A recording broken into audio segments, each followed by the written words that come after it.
Hi, everyone, and welcome to Verbit's LinkedIn Live today in honor of Global Accessibility Awareness Day. We are captioning today's discussion, so please feel free to watch with the captions if you'd like to use them. My name is Danielle Chazen, and I'm responsible for content and thought leadership here at Verbit. I'm very excited to be hosting you today, as well as our two amazing speakers. I'm a woman with brown hair and brown eyes. I'm wearing a black shirt with purple flowers on it.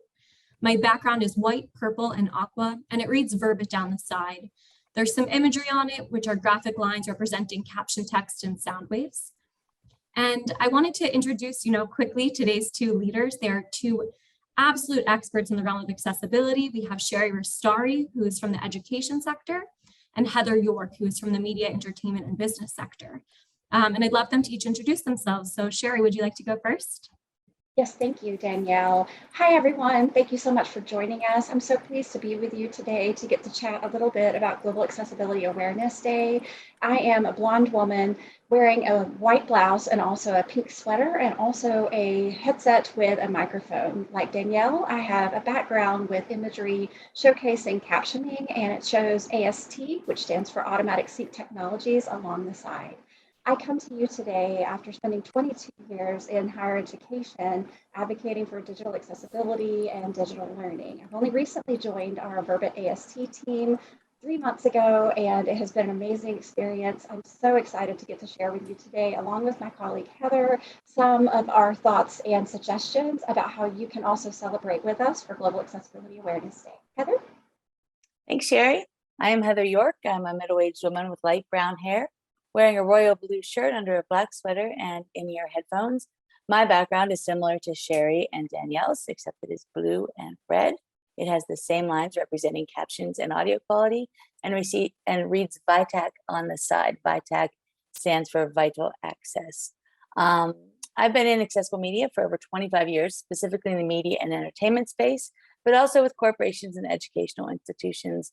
I've worked with amazing organizations to help push forward legislation to ensure access to all, including the 21st Century Communications and Video Accessibility Act, or CVAA, which is why most internet programming is captioned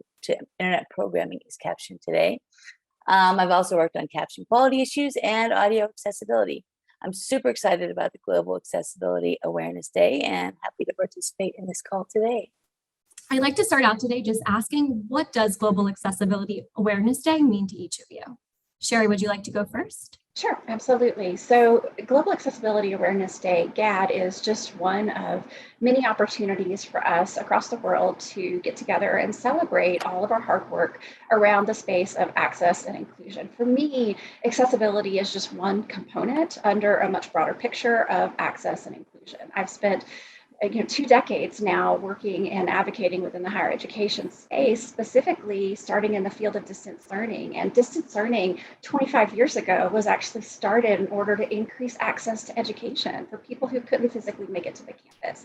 And so knowing that and working both in my role as an administrator, an instructional designer, and then later as a faculty member for these last several years have really helped me to increase the focus on digital access and inclusion all the way from the development stage of courses to the build out of multimedia to faculty development programs and workshops, and now in my role with Verbit AST to be able to work directly with all of our various clients and customers across the higher education space to help them to better support their faculty, staff, and students in their organizations. It's been a wonderful opportunity over the years with GAAD to focus in on what are our strengths and how can we improve. And I'm really excited to be able to do that from the Verbit AST side of the sector this time. Great. And Heather, do you have thoughts there? I sure do. Accessibility just in general to me is all about equal opportunity without questions. That means you should have equal access, in my world, to television and internet programming without having to ask. Nobody should be a special case. It should just be assumed that you will always have access to this programming. What I like about GAAD is that it invites users to experience and understand for themselves the many elements of digital accessibility. I think it goes beyond captioning and description to talk about things like color contrast and navigation on your screen. And it asks users to do that themselves, to figure out what this world would be like if they were in another person's shoes. Watch TV without the sound on, watch TV without the video on, try to navigate your web screen with a screen reader on and your screen not on. Try navigating your computer with one arm without using your mouse. All these are great ideas that GAAD pushes through their site, ask companies to ask their employees to do. And it's a real immersive experience to put you in a user's shoes and understand what it's like. And then the next step, of course, is to actually try to change the world. You make the world more universal, make accessibility more universal. I think GAAD asks people to just try to caption a video or just transcribe a video to see what that's like. It's not that hard. It's not rocket science. It's something people can do. And that's what GAAD is really talking about and what today is really all about. Absolutely. And so you kind of both got into this a little bit, but I'd love for you to each share a little bit about the work that you're doing, day in, day out to really help drive accessibility forward.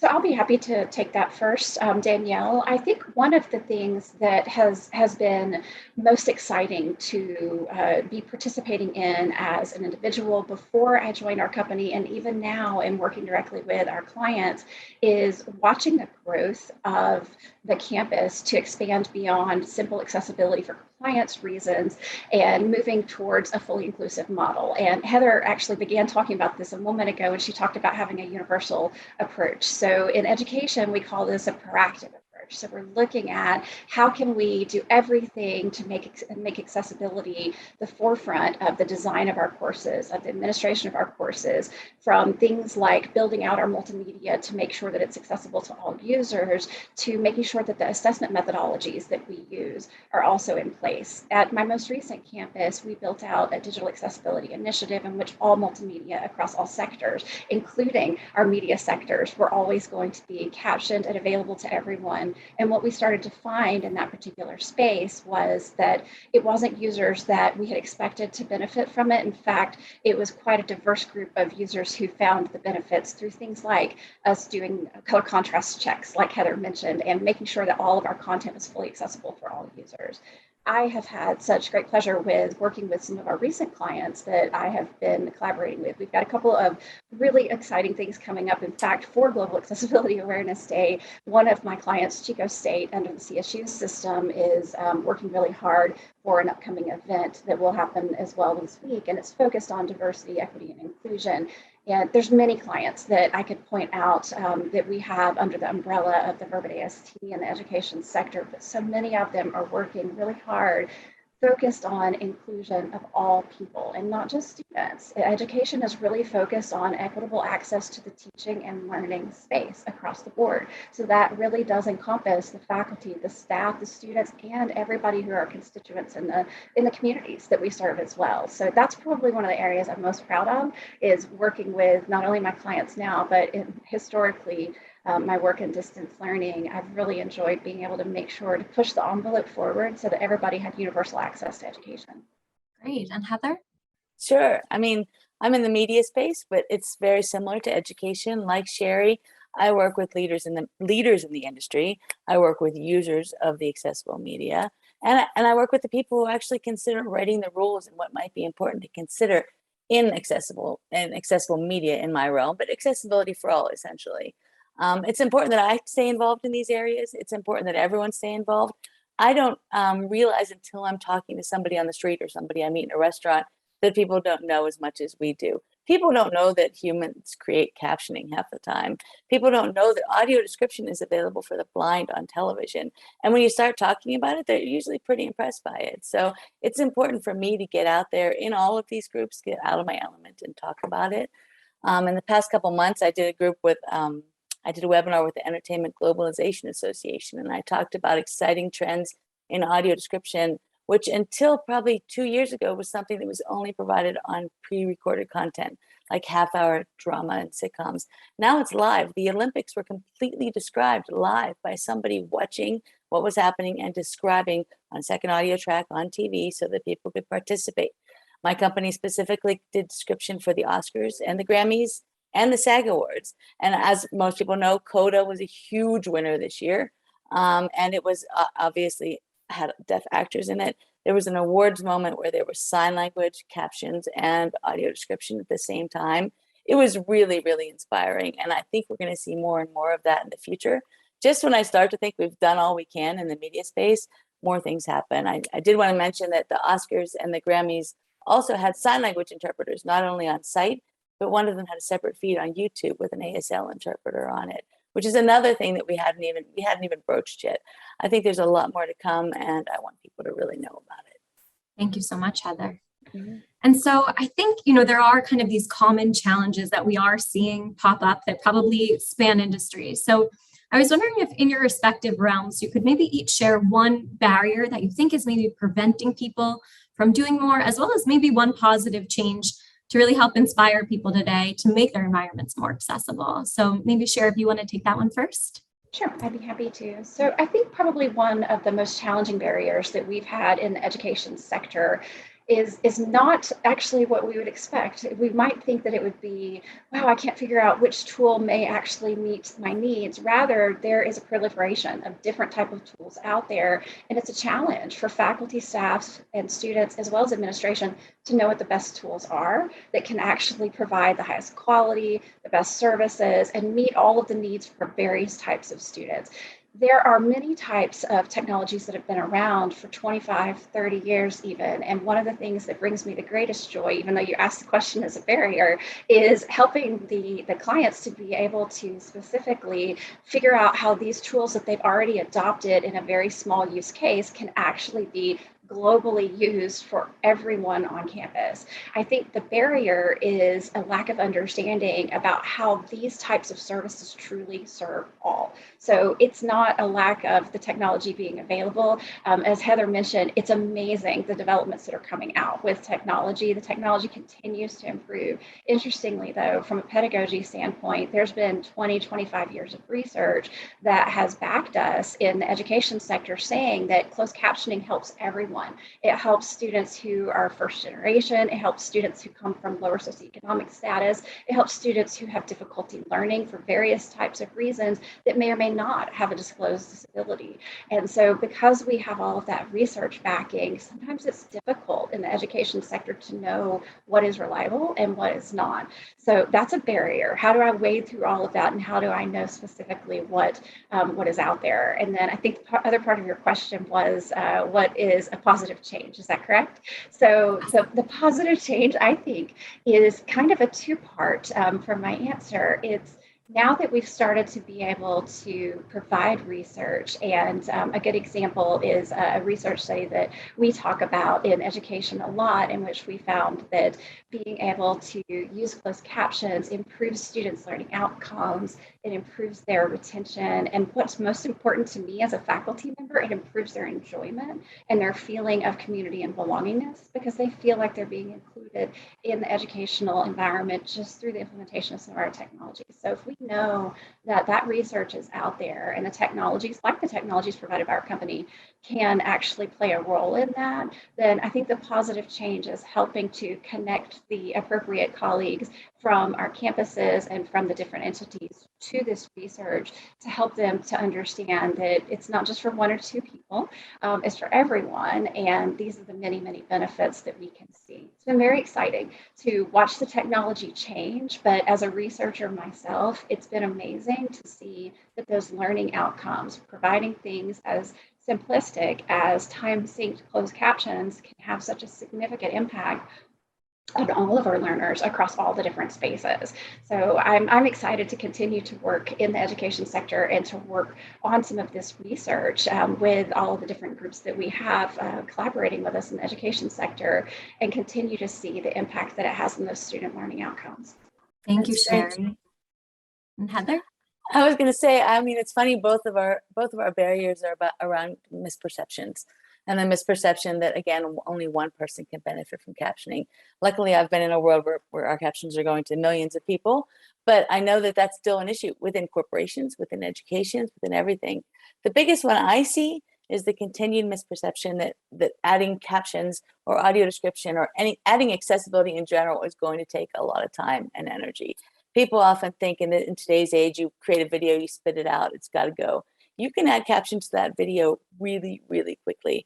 I set up a Zoom webinar last week. It was a 4-hour webinar, but I did it with 2 hours notice. I don't recommend anybody do this. Our captioner probably hated me. She did not have any time to prepare for what I would say. but it does not take a lot of time to get something captioned or set up to caption. We come from the live news world where there's breaking news. You don't want to wait. It doesn't take any, the weatherman doesn't want to have to stop and call somebody and figure out who's going to caption their breaking news so they can tell somebody how to evacuate properly. Captioning, we've done it forever, this quick breaking news approach to captioning, and it's not hard to integrate into more than just television. It's not hard to do on corporate events like my 4-hour webinar. It's not hard to do for education. It doesn't take a lot of time. It takes a little bit of setup. And once you're good to go, you're good to go, especially now in the internet world where we're just streaming captions. There's not a lot of technology involved with that. So that was my barrier. The positive is just the sheer amount of adoption we're seeing of closed captioning and audio description. And again, accessibility in general. There are FCC rules that require television to be captioned. There are lawsuits. There were lawsuits filed by the National Association of the Deaf against Netflix that kind of set a standard that streaming content be captioned. But what I'm seeing is like excessive amount. There's not a question. Live streaming programming online is being captioned. Your Disney Channel has captions in something like 14 languages for captions and subtitles and audio description. It's just a world of inclusion, a worldwide inclusion. Those subtitles might be created and dubbing might be created to reach a broader audience, but guess who benefited and guess who started it all? The people who were captioning first, just for people who needed it. I think that's a big positive, and it's only going to expand. Absolutely. Thank you. Mm-hmm. And, you know, we are in this day of kind of wanting to really inspire people in honor of GAAD. And so I was kind of hoping to close this out with maybe just one piece of advice that you could give for organizations to really dip their toe in the water, to get started, and to really turn awareness into action. So whoever would like to take that one first, but something just inspirational to leave people with today. I'll be happy to take that first, Danielle. I think one of the things that is probably my biggest advice, and this isn't just about accessibility, this is probably good advice in education across the board. You know, it's always great to look at what resources are already available for you rather than starting from scratch. And so I have referenced earlier some of the research that was available. There are tremendous amounts of literature available in the education sector that help campuses that are struggling to make the use case to administration, that help us to actually make that use case through documented research that show that this doesn't benefit one or two or a handful of individuals, but it has a significant impact immediately. So starting off with looking at some of those use cases, the case studies, the implementations that have already taken place, that's a great opportunity. One of the things that I felt like helped my campus, my most recent campus that I served on the most, was we built out to standard accessibility standards in education space follow what are called the VITAC guidelines. And so for the VITAC guidelines, we built out templates, and we made all of those templates readily available to our faculty staff who were building out content for educational purposes. And so giving faculty a little help by starting with templates and giving the people who are advocating for these types of services a little bit of additional help by looking at case studies of best practices that have already taken place, to me, just getting our foot in the door and starting to work a little bit harder by using experiences that we have seen our colleagues actually work well and have positive outcomes. I feel like that has been most helpful. It's also what I did in my previous role. I didn't start from scratch. We had amazing outcomes. We did so much amazing work, and I'm so proud of everything for our faculty and our staff and our students. However, I modeled it after other campuses who had already done good work. So I would say the inspiration is look at really great practices that have already been made available, such as case studies, and take a look at those that seem to fit the culture and the needs of your particular institution, and just reach out to those. We are an incredibly small community. We all seem to be working for exactly the same goal. You've heard Heather and I say similar things, even though we're in different sectors. We're all working for the same goal of access and inclusion. So if you see another campus doing something amazing, reach out to them and ask them what techniques they've used and what, you know, for examples of their case studies, and go ahead and use them as a role model to go ahead and implement those policies and those techniques on your campus as well. Thank you, Sherri. My advice would be, if you haven't started your accessibility journey, start small, pick one thing and do it and commit to it, and go for it. What we've seen in the corporate sector, for example, is that one large company will decide to caption their all hands meeting. You have your president speaking to all the employees. That's a great opportunity just to roll out an event, add captioning to it, you'll realize that some of your employees are sitting in cubes with the sound off and want to read the captions.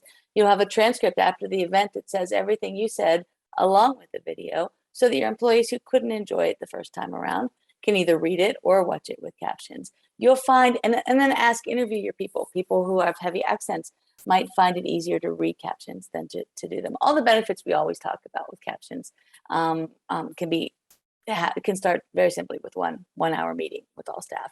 We did this for one company, one Fortune 500 company about 3 years ago, and now they're captioning all meetings over a certain amount of attendees. So if there's more than 20 meetings in a call, they have a human captioner present for that call. And it's been a benefit to all. It doesn't matter if somebody needs it or not. So that's my advice for people who haven't started anything yet. I certainly echo Sherri's advice that there's plenty of research out there that you can use in case studies. For people that are offering accessibility, I would pay attention to quality, what the FCC calls the 4 elements of captioning accuracy. That's accuracy, synchronicity, meaning captions are timed correctly, complete, they cover the whole video, and they're placed so that they don't interfere with on-screen graphics. Once you start thinking about getting the text on the screen, take it a step further and think about how accurate is that text? How readable is it? Is it complete? Is it 20 seconds behind what the viewer is saying? Do I need to adjust something to make things even more understandable for those who rely on captions? Those are just some tips I have for getting started. I could go on for years, but I'll stop right there. I'm happy to talk to anyone else who has any questions though. Thank you so much, Heather and Sherri, for sharing these great tokens of information. I know that our audience will really, really benefit from them today. I think it's amazing what you said about really reconsidering how we're looking at accessibility and technologies and all of the greater populations that they serve, whether it's students or the workplace. So it's been really, really wonderful to hear from both of you and to kind of honor this day of Global Accessibility Awareness Day with each of you from your different perspectives in media at VITAC and in education at AST. And just on behalf of Verbit, we're just very, excited to be honoring this moment and this day. And thank you for your time.